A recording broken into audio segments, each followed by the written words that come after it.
하나님 말씀 마태복음 5장 1절부터 12절까지의 말씀입니다.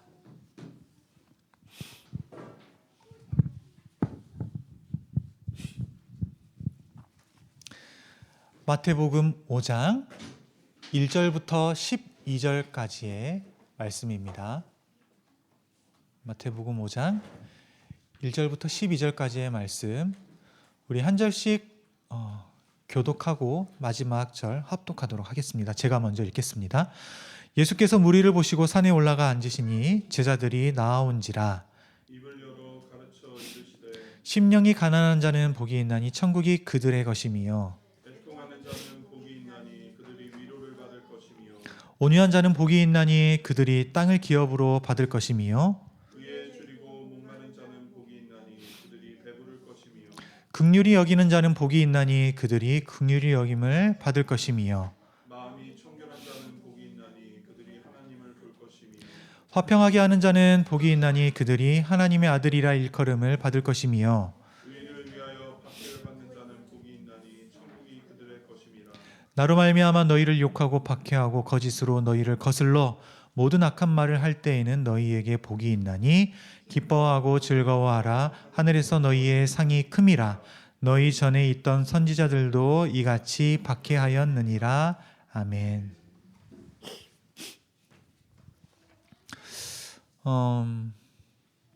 새해 복 많이 받으세요.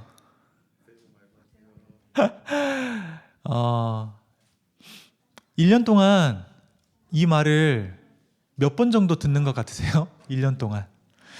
제가 생각할 때는 1년에 한 번이면 될 것 같은데 그렇지 않고 대략 3번 정도 이 말을 주거니 받거니 하는 것 같아요. 새해가 시작되는 1월 1일에 우리는 새해 복 많이 받으세요 이렇게 인사를 하죠. 그런데 조금 지나고 설 명절이 되잖아요. 그러면 설 명절 때 또 새해 복 많이 받으세요 이렇게 인사를 또 해요. 저는 이게 좀 이상해요. 오그라들기도 하고. 그래서 분명히 새해가 될 때 새해 복 많이 받으세요 했는데 또 설 명절이 돼서 새해 복 많이 받으세요를 하면 저는 또 그 말이 안 나오더라고요. 조금 오그라들어서. 그래서 뭐 명절 잘 보내세요 이렇게 저는 인사를 하곤 합니다. 그리고 또 한 번은 언제냐면 12월 이제 마지막 이제 다가와서 12월 마지막 끝나갈 즈음이 되면 아직 새해가 안 됐어요. 안 됐는데 인사를 그렇게 해요. 새해 복 많이 받으세요. 이렇게 또 인사를 해요. 그래놓고 그 사람이 새해에 만나면 새해 복 많이 받으세요. 또 인사를 합니다. 좀 뭔가 이상해요. 그래서 한 해 마무리 잘하세요. 이렇게 저는 또 인사를 하기도 하는데 어쨌거나 우리나라에서는 이 복이 참 많이 이렇게 복으로 인사를 많이 하는 것 같아요. 참 정겹죠.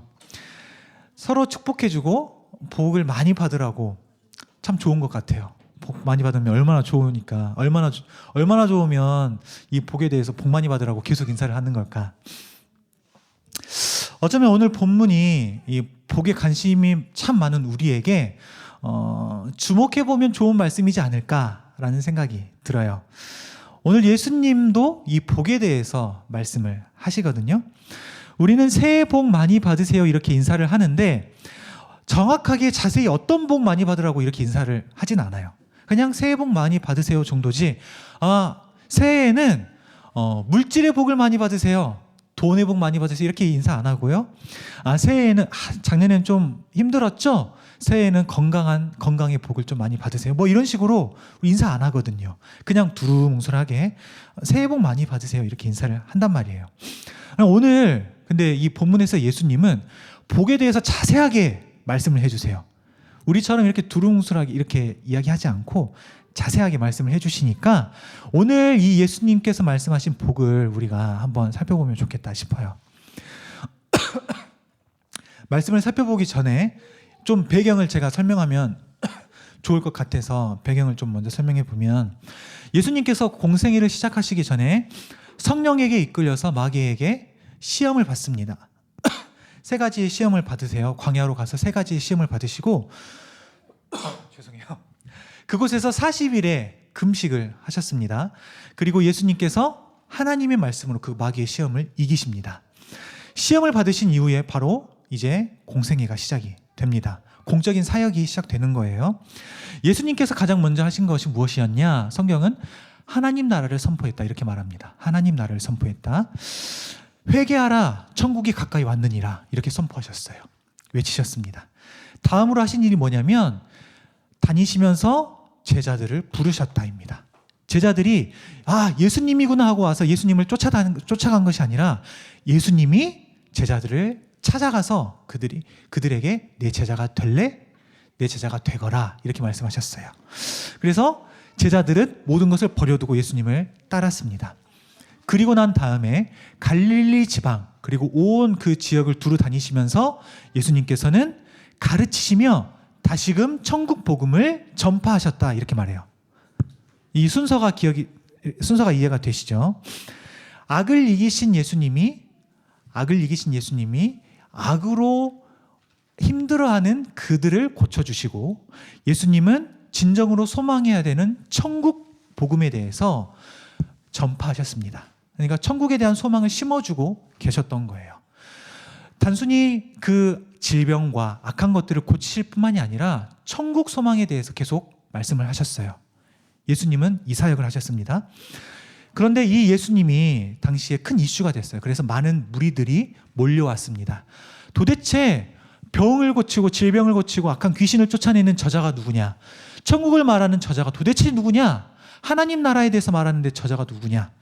관심을 가졌고 큰 이슈가 돼서 예수님을 따랐습니다. 그리고 나서 오늘 본문이 이어지는 거예요. 자, 무리들이 예수님을 막 따랐습니다. 그래서 예수님이 그 무리들을 보시고 산에 올랐다 이렇게 말합니다. 산에 오른 다음에 예수님께서 앉으셨어요.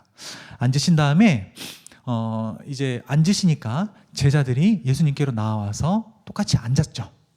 그런데 그 많은 무리들도 제자들 옆에 앉았던 것 같아요. 7장에 보면 많은 무리들이 예수님의 가르침을 듣고 놀라더라 이렇게 말씀을 하니까 제자들뿐만이 아니라 그 당시에 그 따르던 무리들도 예수님 주변에 같이 앉아 있었을 겁니다. 그리고 나서 예수님이 다시금 가르치시기 시작하십니다. 예수님을 갓 따르기 시작한 제자들이었어요. 얼마 안 됐어요. 갓 따르기 시작한 그 제자들과 예수님이 큰 이슈가 돼서 예수님께로 나온 그 무리들에게 예수님이 어떤 말씀을 하셨냐면 가장 처음에 누구에게 복이 있는가라는 주제로 말씀하시기 시작하셨어요. 흔히 오늘 본문을 가리켜서 팔복이라고 합니다. 팔복은 쉽게 말해서 8가지 복이에요. 8가지 복에 대해서 이제 예수님이 말씀을 하셨는데 이 8가지 복을 우리가 살펴보기 전에 저는 우리가 흔히 생각하는 복에 대해서 한번 생각을 해봤어요. 우리가 생각할 때 어떤 게 복일까 이런 생각을 해봤는데 제가 생각했을 때 이런 사람들을 가리켜서 참 복이 있다, 복 받았다 이렇게 말을 하는 것 같아요. 어떤 사람들이냐면 진짜 태어나서 너무나 가난했어요. 너무나 극심한 가난 속에 살았는데 큰 반전이 일어나서 부자가 된 사람. 이 사람은 복 받은 사람이다. 우리가 흔히 이렇게 말을 하고 집을 샀어요. 집을 샀는데 앉아서 1억, 2억을 버는 거예요. 집값이 막 오르니까. 그리고 길을 가다가 로또 판매점이 있어서 재미삼아 1,000원 한번 해보자 했는데 1등이 된 사람. 이 사람 대박이잖아요. 그렇죠? 결혼 적기가 됐어요. 결혼 적기가 됐는데 우리 강은 형제처럼 잘생기고 그리고 성격도 좋고 그리고 키도 클 수도 있고 그리고 몸도 좋을 수도 있고 그런데 돈도 잘 벌고 이런 사람을 만난 사람, 그런 여자. 또 반대로 정말 예쁘고 성격도 좋은데 돈도 잘 버는 여자, 그런 사람을 만난 남자. 저 사람 참 복 받았구나 이렇게 말할 수 있을 것 같아요. 자녀를 낳았어요. 자녀를 낳았는데 자녀가 영재 소리를 듣는 거예요. 내 말도 잘 듣고 너무 어른들을 공경하고 뿐만 아니라 공부도 잘해요. 저 아빠 엄마 진짜 복 받았구나 이렇게 말할 수 있지 않을까요? 이 외에도 여러분들이 생각할 때 복 받은 사람, 그리고 흔히 말할 때 복 받은 사람이라는 그 흔한 우리의 그 생각들이 있을 겁니다. 그러면 성경이 말하는 복이 뭐냐? 흔히 우리가 생각할 때 이런 복 말고 성경에서는 과연 복에 대해서 뭐라고 말하는가? 복에 대해서는 좀 구약과 신약을 따로 생각해 보면 좋을 것 같은데, 제가 자꾸 이렇게 설교를 하면서 말을 하면 좀 반대로 말하는 경향이 있으니까, 우리는 이렇게 생각하는데 성경은 그렇지 않아! 라고 제가 자주 말을 하니까 또 그럴 것 같은데 잘 들어보세요.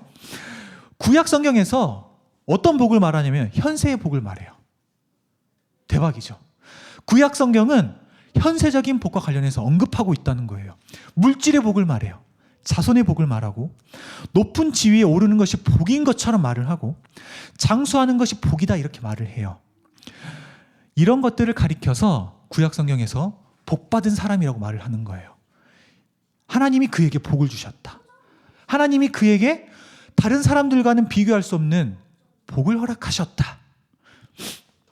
그러니까 제가 좀 전에 말했던 그런 복의 종류와 같은 것처럼 보여집니다. 구약 성경에 등장하는 인물들을 생각해 보면 그래요. 아브라함, 이삭, 야곱, 이들은 어떤 복을 받았습니까? 물질의 복 뿐만이 아니라 자손의 복을 받았어요. 하나님께서 허락하셨다 이렇게 나옵니다. 성경이 그렇게 직접적으로 언급되어 있어요. 하나님께서는 아브라함에게 장수의 복을 허락하셨다 이렇게 언급하고 있고, 그게 복이다 이렇게 말씀하세요. 하나님께서 허락하신 복이라고 말씀하십니다. 요셉은 노예로 팔려갔는데 노예에서 그 다른 나라에서 애굽의 총리가 되는, 높은 지위를 얻는 그 놀라운 일을 경험했고요. 욥은 모든 자손들과 재산들을 완전히 잃어버렸어요. 그런데 욥이 하나님을 온전히 바라보고 인내했더니 하나님께서 이전에 그가 가졌던 재물과 자손의 갑절의 복을 허락하셨다 이렇게 성경이 기록합니다. 왕이 된 사울이 있고요, 또 다윗이 있습니다. 그리고 총리가 된 다니엘이 있습니다. 구약 성경에서는 이런 자들을 가리켜서 복받았다 이렇게 말합니다. 우리가 흔히 생각하는 그런 복들과 구약 성경에 기록한 복들이 똑같은 것 같아 보입니다. 다행이지 않나요? 하나님께서 이렇게 복을 허락하시는 분이시니까요. 하나님께서 그들에게 복을 허락하셨으니까 너무 다행이잖아요. 우리도 하나님을 믿으니까. 우리의 생각을 뒷받침하는 구절들이 구약 성경에 기록되어 있으니 얼마나 감사합니까? 진짜 감사하십니까? 제가 생각했을 때 우리들이 이 기준을 딱 놓고 본다면요, 저는, 그리고 여러분은 복 받은 사람입니까? 복 받으셨습니까?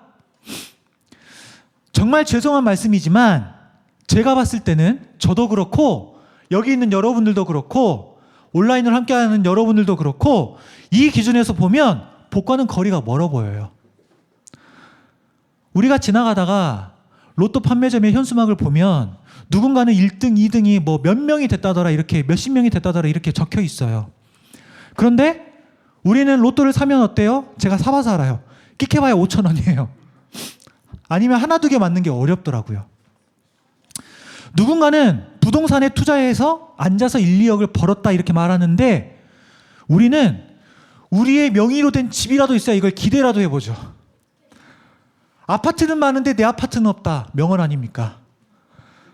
그리고 가만히 보면 왜 이렇게 아프기만 하는지 몰라요. 오늘도 아파서 못 오셨죠? 왜 이렇게 아픈지 장수는 할 수 있을까요? 장수의 복을 우리가 과연 받을 수 있을까?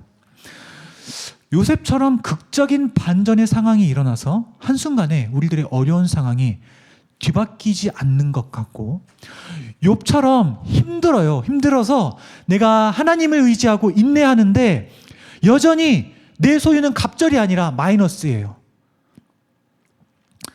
우리가 둘째를 너무 갖고 싶은데 둘째는 생기지가 않아요. 자손이 2배가 갑절이 되지 않아요. 어떤 높은 지위에 오르기는커녕 여기에 가면 이 사람 눈치 봐야 되고 저기에 가야 되면 저 사람 눈치 봐야 되고 나는 여전히 내 인생은 구차해 보여요.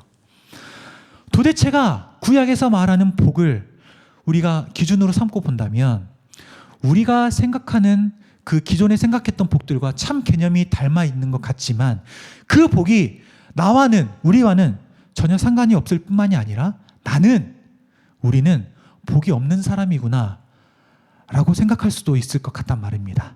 그렇지 않습니까? 그러면 성경이 하나님의 말씀이라고 믿는 우리가 우리의 현실의 삶에서 이런 상황을 어떻게 생각해야 할까요? 하나님이 우리를 버리신 겁니까? 아니면 우리가 조금만 더 인내하고 하나님을 바라본다면 우리들의 상황이 완전히 뒤바뀌어서 완전히 역전될 수 있을까요?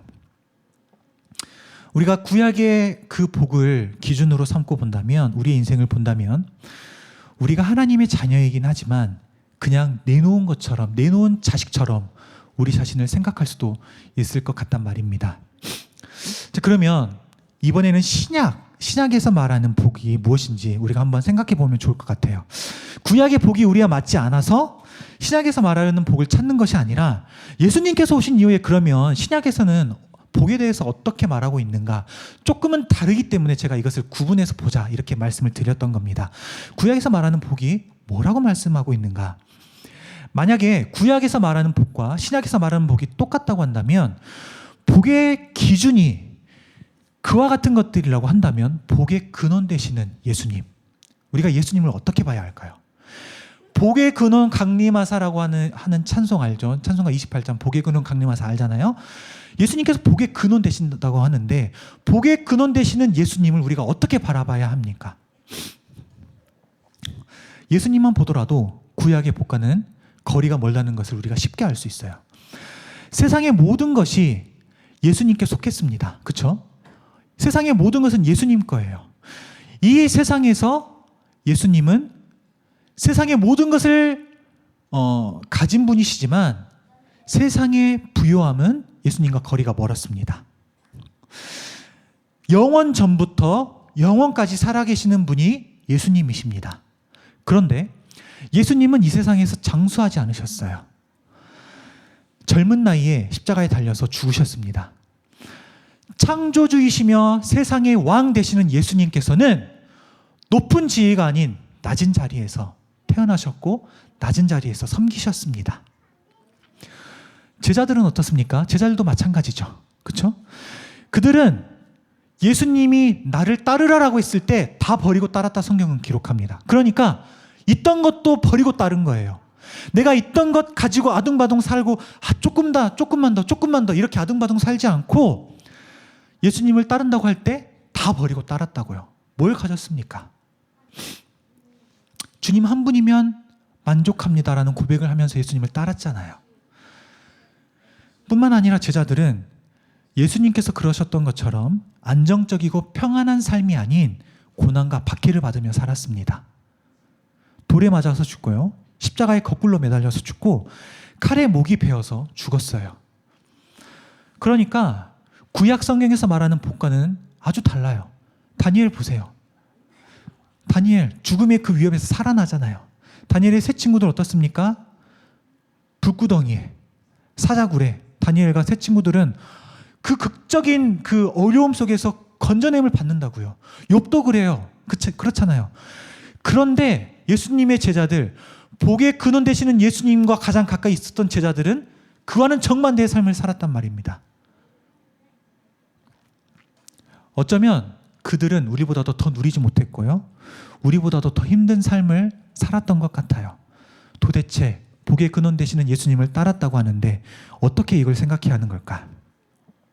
오늘 본문에 보면 예수님은 복에 대해서 말씀하시면서 사람들이 흔히 생각하는 복과는 거리가 멀다고 할 수 있는 사실들을 말씀하고 있습니다. 3절부터 보면 이렇습니다. 3절에 심령이 가난한 자가 복이 있다 말씀하십니다. 그리고 애통하는 자가 복이 있다. 온유한 자, 의에 줄이고 목마른 자, 긍휼히 여기는 자, 마음이 청결한 자, 화평하게 하는 자, 의를 위하여 박해를 받는 자. 예수님으로 말미암아 욕을 먹고 박해를 당하고 악한 말들이 들려질 그때, 그럴 때 그런 자들에게 복이 있다 말씀하십니다. 우리가 생각하는 복과는 거리가 먼 것 같아요. 구약의 복과도 거리가 먼 것 같아요. 그러면 예수님께서 말씀하신 이런 복들이 구체적으로 무엇을 말씀하시는 걸까요? 자, 여러분, 이것을 우리가 이해해야 할 때 가장 먼저 이해하는 것이 이 팔복의 특징이에요. 마태복음의 특징이기도 하면서 이 팔복의 특징인데 3절부터 10절까지를 하나로 놓고 보면 좋겠고요.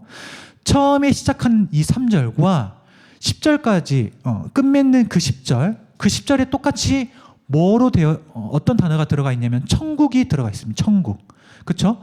그러니까 천국이라는 이 단어가 3절과 10절 그 사이를 감싸고 있다는 거예요. 이런 구조를 가리켜서 인클루지오 구조라고 합니다. 뭐 이런 것까지는 알 필요는 없는데 이 팔복이 이 인클루지오의 구조로 되어 있고요. 그렇기 때문에 이 팔복은 천국과 연관해서 생각을 해야 한다는 거예요. 천국이라는 단어가 앞뒤에 이렇게 딱 있으면서 그것을 감싸고 있는 거예요.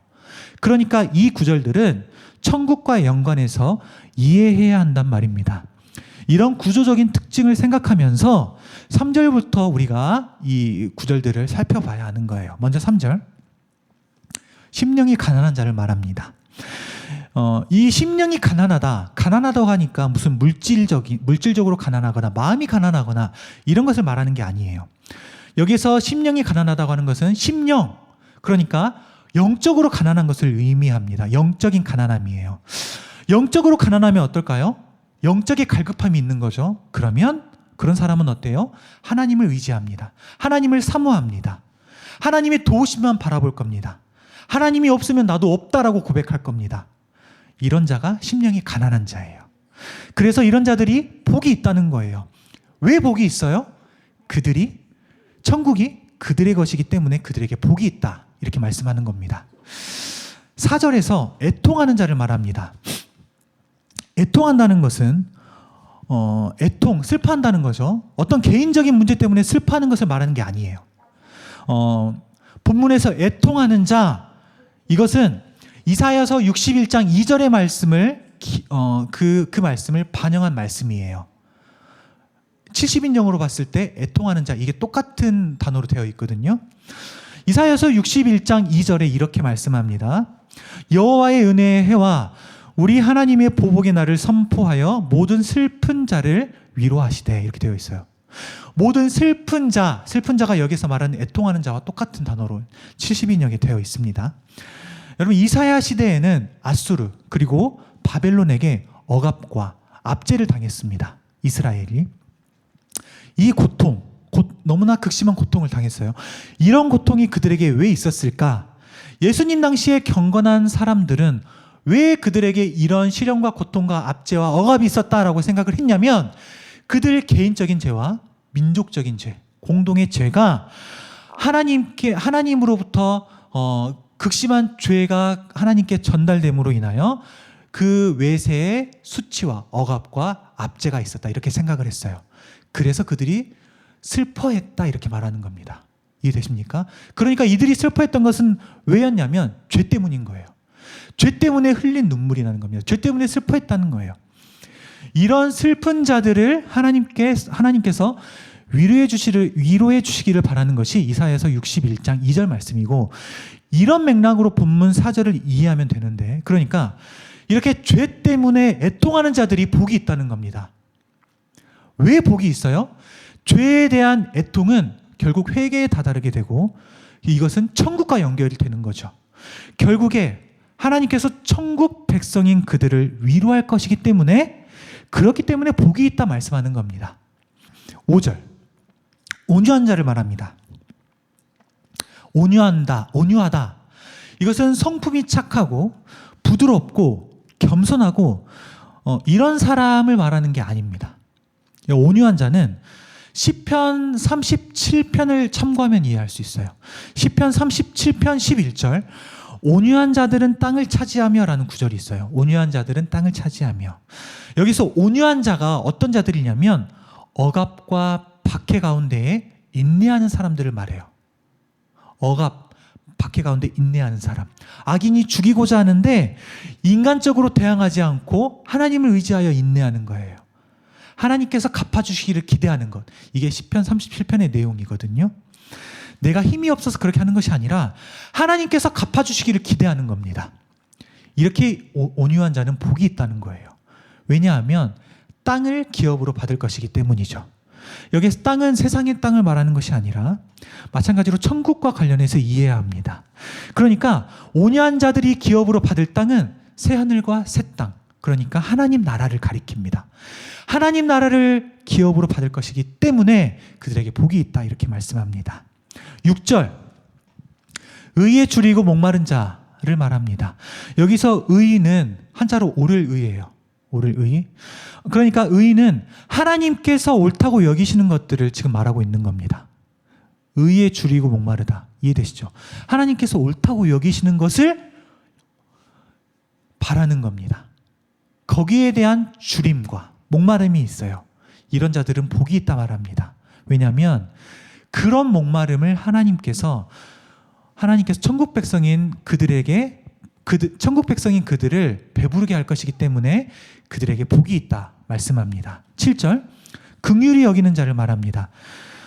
긍휼히 여기는 자, 이것은 타인에 대한 자비, 용서를 베푸는 자들을 가리켜요. 이런 마음은 자신을 선대하는 사람들뿐만이 아니라 원수들까지도 포함합니다. 잠언 25장 21절, 내 원수가 배고파하거든 음식을 먹이고 목말라 하거든 물을 마시게 하라, 이렇게 말씀해요. 예수님은 죄인된 우리를 구원하셨어요. 그러니까 나를 선대하는 사람뿐만이 아니라 나와 반대되는 사람들까지도, 그들에게까지도 긍휼을 베풀어야 한다. 야고보서 2장 13절 이렇게 기록되어 있습니다.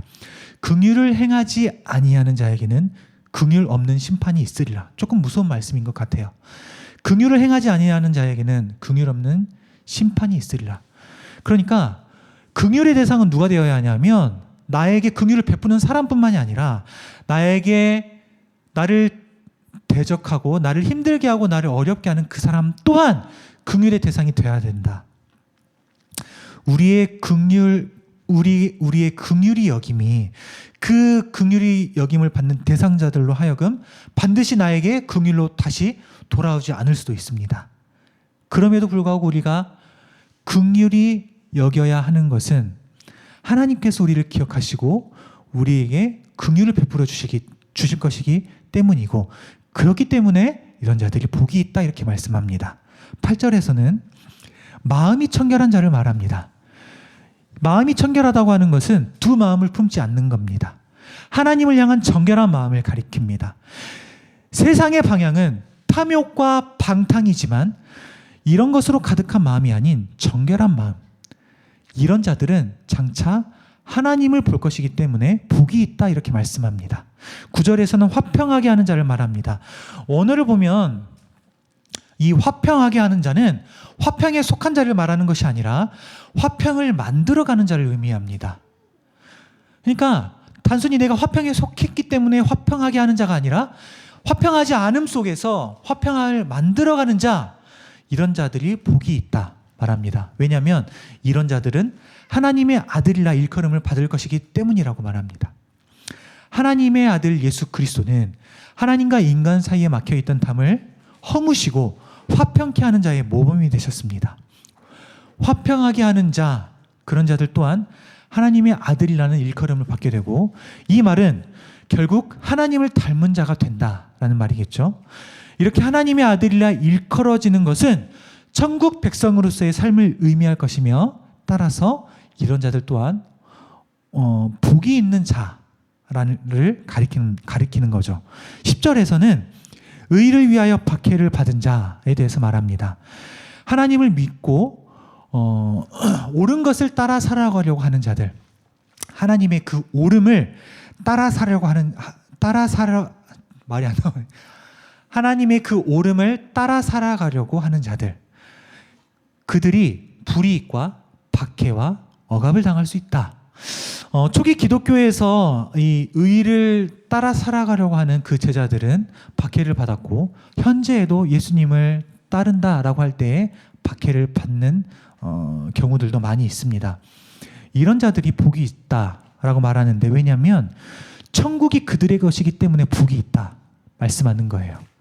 그러니까 박해를 받다가 하나님 박해 때문에 너무 힘들어요. 박해 좀 받지 않게 해주세요. 해서 하나님이 박해를 받지 않게 하심으로 그게 복이 있다 이게 아니라 박해 받아도 복이 있다. 왜? 천국이 그들의 것이기 때문에 복이 있다 이렇게 말씀하는 겁니다. 천국을 소유했기 때문에 설령 의를 위하여 박해를 받는다 하더라도 복이 있다 이렇게 말씀하는 거예요. 팔복에 대해서 간략하게 우리가 살펴봤는데 어떻습니까? 제가 좀 전에 말씀드렸던 것처럼 이 팔복은 천국과 관련해서 이해를 해야 한다라는 거죠. 그러니까 신약을 살아가는 우리가 복과 관련해서 이해해야 하는 것이 무엇이냐면 이 땅에서의 잘됨이 복이 아니라 이 땅을 살아가지만 천국을 소망하는 자들에게는 복의 기준이 천국이어야 한다는 거예요. 제가 그렇다고 해서 이 땅에서의 잘됨이 잘못됐다 그러면 잘 되니까 다 무조건 잘못되어야 한다 이걸 말씀하고 있는 것이 아니라 이 땅에서 하는 일이 잘 풀릴 수도 있고 돈을 많이 벌 수도 있고 높은 지위에 오를 수도 있어요. 그런데 제가 말하고 싶은 것이 무엇이냐면 이런 것들이 그리스도인에게 복의 기준이 되면 안 된다는 거예요. 자꾸만 복의 기준을 이런 것에 두려고 하면 실망하고 넘어지고 하나님이 우리를 놓은 것 같고 내놓은 자식 같고 하나님이 날 구원하셨을까 이런 의심이 된단 말이에요. 성경이 이걸 말하고 있는 게 아닙니다. 그리스도인은 적어도 세상의 기준으로 복을 생각하면 안 된다는 거예요. 세상의 기준이 아닌 천국의 기준을 가지고 복을 생각해라. 팔복이 그것을 지금 말하고 있다는 겁니다. 복의 기준이 다르기 때문에 이 땅에서 비록 힘들고 어려워도 내가 죽을 것 같이 힘들어도 내가 하는 일마다 어렵고 잘 안 되고 힘들어도 우리가 감사할 수 있는 이유 우리에게 약속된 복, 천국이 있기 때문이에요. 하나님 나라가 있기 때문이에요.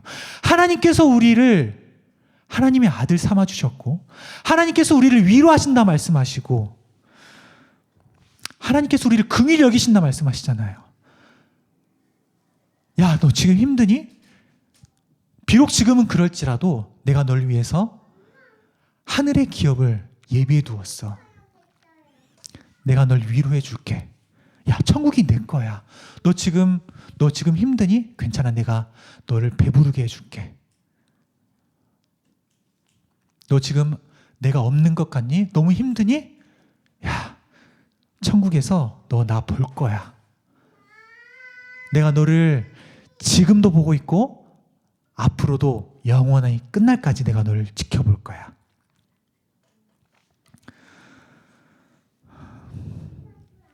말씀을 맺겠습니다. 예수님은 우리에게 분명히 말씀하세요. 이 땅에서의 복의 기준인 잘됨을 소망하고 살아가지 말고 천국에서의 복을 소망하며 살아가라는 겁니다. 12절 말씀처럼 이 땅이 아닌 하늘의 세상이 크다라는 것이 예수님의 가르침이었고요. 그 가르침은 당시의 제자들과 무리뿐만 아니라 우리에게도 동일하게 해당되는 말씀입니다. 예수님께서 하나님의 사명을 감당하시며 이 땅에서 모진 고난과 박해를 받으셨고 죽으심을 당하셨습니다. 이 세상에서 비록 죽으심을 당하셨지만 예수님 어떻습니까? 지금 하나님 보좌 우편에 앉아 계신다 말씀합니다. 우리가 이 땅에서 하는 일이 잘 풀리지 않고 힘들고 어렵고 역전되지 않고 그래도 우리에게는 끊어지지 않을 소망이 있습니다. 우리는 여전히 복 받은 자입니다. 왜냐하면 우리는 천국을 소망하는 자들이기 때문이에요. 우리가 심령이 가난하고 애통하고 온유하고 의에 줄이고 목이 마르며 긍휼히 여기고 마음이 청결하며 화평하게 하고 의를 위하여 박해를 받아도 괜찮은 것은 천국, 하나님의 위로, 긍휼히 여김을 받음, 하나님을 볼 것이며 하나님의 아들이라 일컬음을 받을 것, 그리고 하늘의 상을 약속받은 자들이기 때문에 그렇기 때문에 괜찮다 이렇게 말할 수 있을 것 같아요. 여러분들이 지금 힘들어하는 그 힘듦을 힘듦이 그냥 괜찮다. 목사님 아무것도 몰라요. 그게 아니라 충분히 그 힘듦을 저도 공감하고 이해하고 저도 힘들어요. 그런데 우리가 그럼에도 괜찮다 말할 수 있는 것은 하늘의 그 상을 약속받은 하나님, 그 하나님이 우리 아버지시며 천국 소망을 가지고 살아가는 자들이기 때문입니다. 세상적인 눈으로 볼 때 우리가 보잘것없어 보일지 몰라도 하나님 편에서 우리가 그와 같은 삶을 살아간다고 한다면 하나님께서 우리에게 약속된 복을 반드시 허락하실 것이기 때문에 이렇게 약속된 복을 기억하고 소망하며 살아가잔 말입니다. 세상에서 누리지 못할 복이 우리에게는 약속되어 있습니다. 우리 모두 세상의 관점에서 복을 소망하지 말고 하나님 나라의 관점에서 복을 소망하며 이 땅에서 힘들어도 꿋꿋이 다시 일어나 걸어가는 우리 더복 공동체 되기를 예수님의 이름으로 축복합니다. 우리 시간 함께 기도하겠습니다.